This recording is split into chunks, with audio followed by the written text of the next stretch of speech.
Now, for all of this talk about the future of the WWE Network, I did a whole segment last week on the rumors and reports about them negotiating with ESPN Plus, and we know they're negotiating with someone, if not multiple partners, because Vince McMahon admitted it on the last call, and in fact, he said that there could be an announcement as soon as this month. We may have news in the next few weeks that they're going to partner up with ESPN Plus, or they're going to partner up with Amazon or Hulu to bring some of their events to one of the streaming platforms. And there's been a lot of talk that if that happens, there's going to be this mass exodus and people saying, well, that's it. I'm not going to be subscribing to the WWE Network anymore because if they take the pay-per-views away, then what's the point?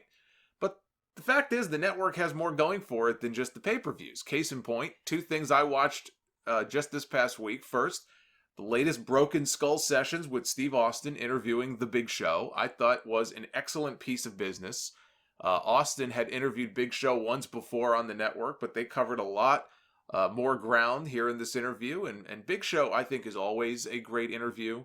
He just comes off as a knowledgeable guy. He's been around for a long time, 25 years or whatever it's been at this point. And he's got a lot of stories to tell, not just from the WWE days, but from the WCW days. And there aren't too many guys like that left.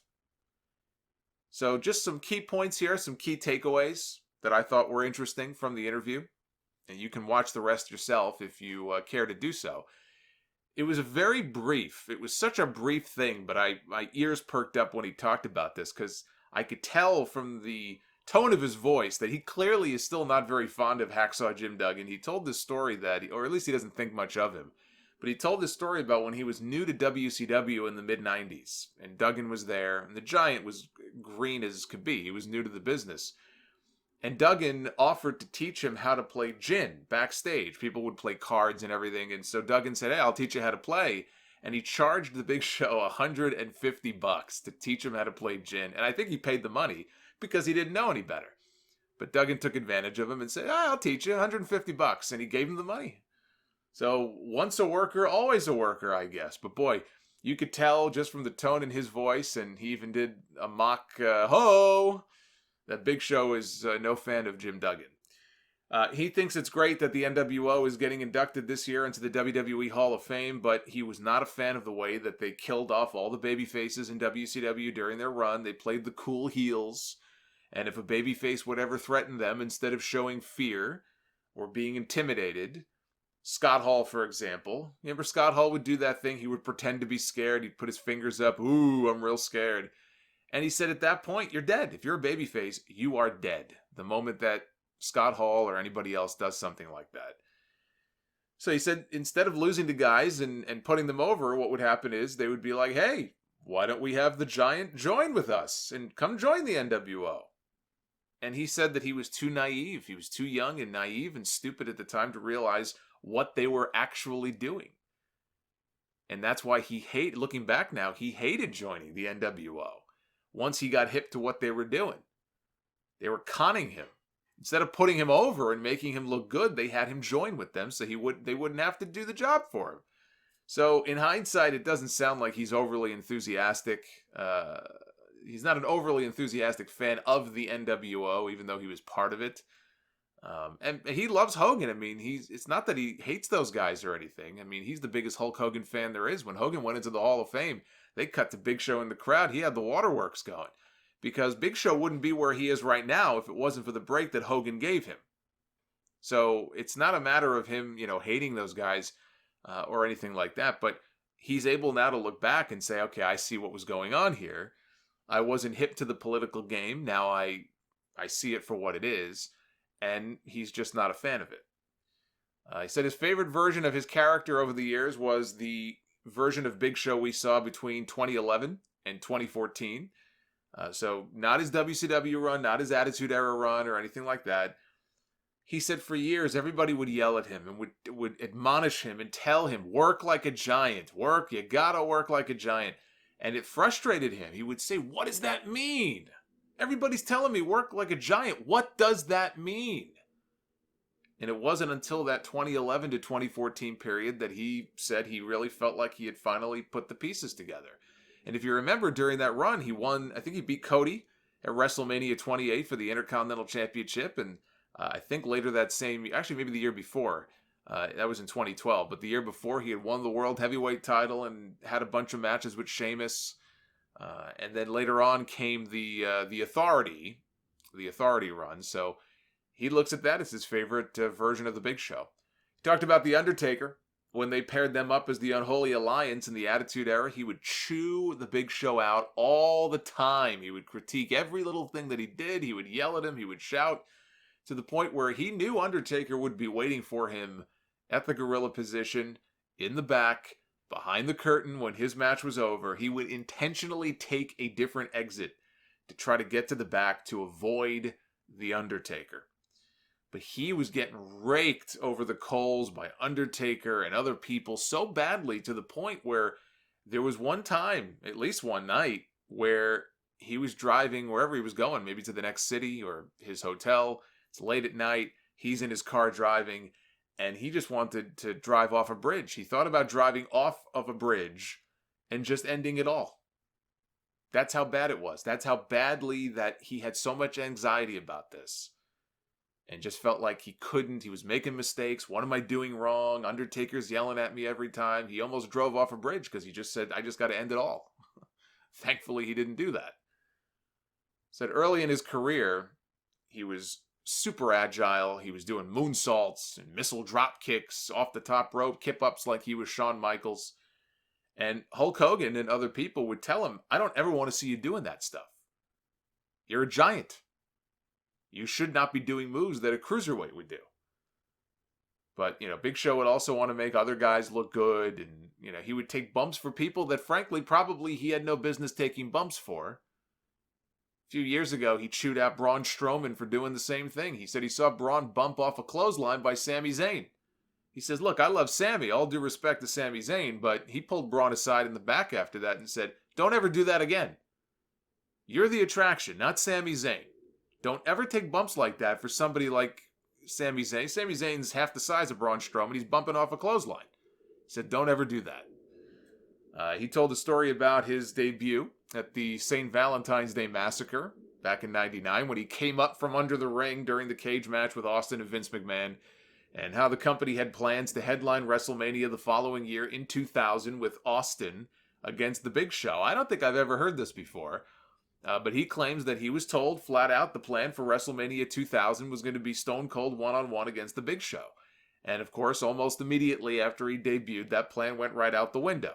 And a few weeks later, I believe it was the Big Show made it sound like it was the night after his debut. It was actually several weeks later. I think it was the week before WrestleMania 15. I think it was the go-home episode of Monday Night Raw to WrestleMania 15. They booked a singles match for the first time ever, Stone Cold one-on-one against the Big Show, and they had Austin beat him clean with a stunner right in the middle of the ring.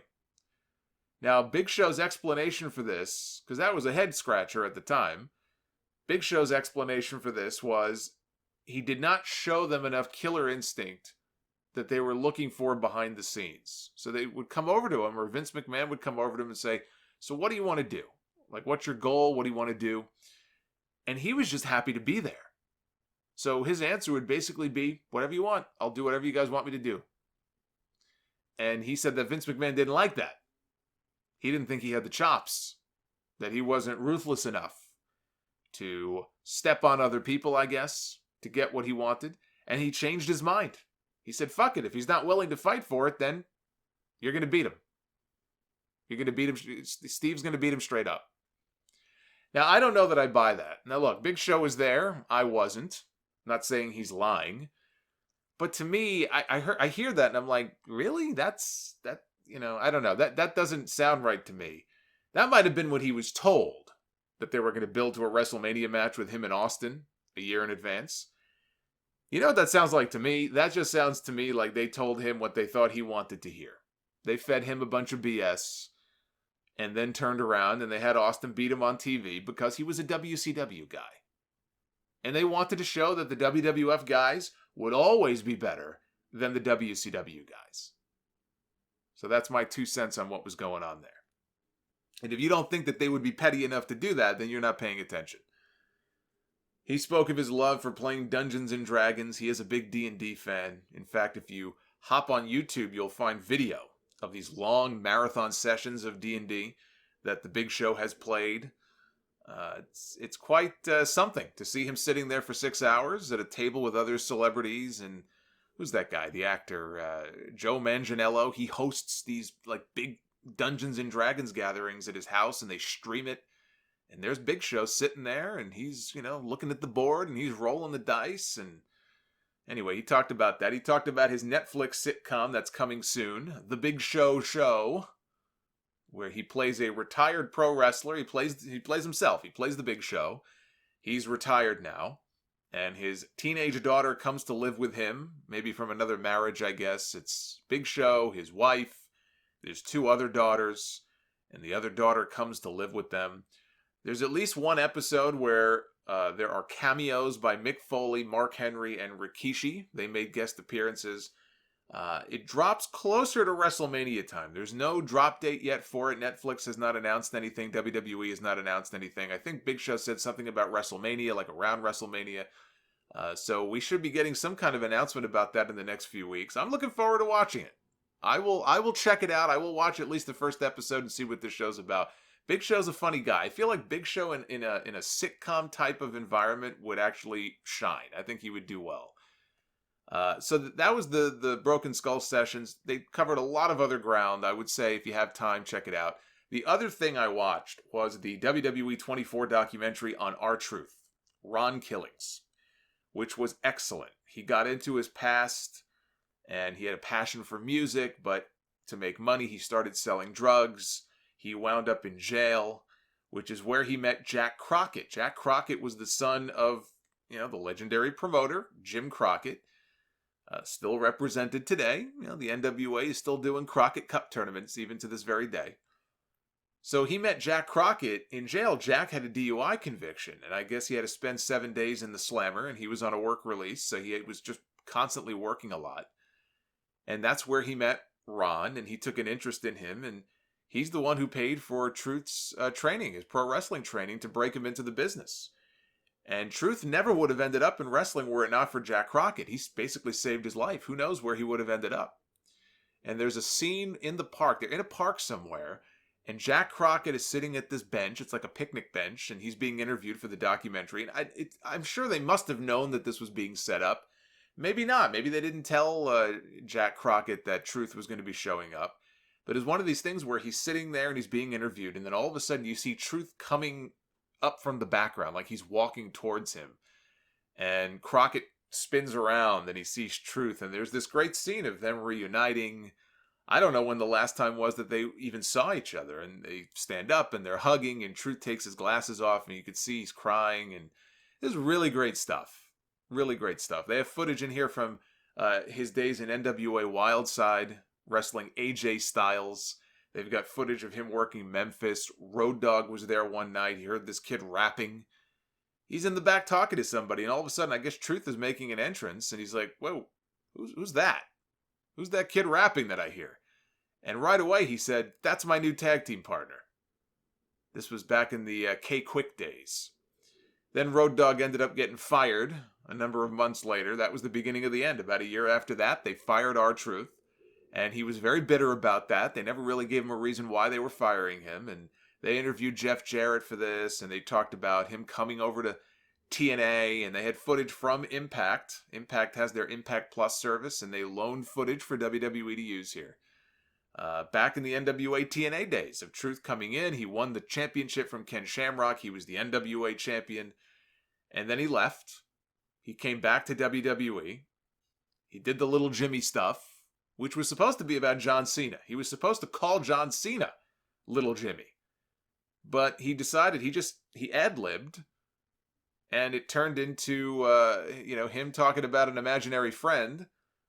So that was kind of interesting. And every single person that they interview in this documentary, to a T, every single person in this company right now has nothing but positive things to say about R-Truth. Nothing but praise for the guy. Everybody loves this man. And I'm still hoping we get some kind of interaction with him and John Cena at WrestleMania this year, even if it's just in a backstage segment.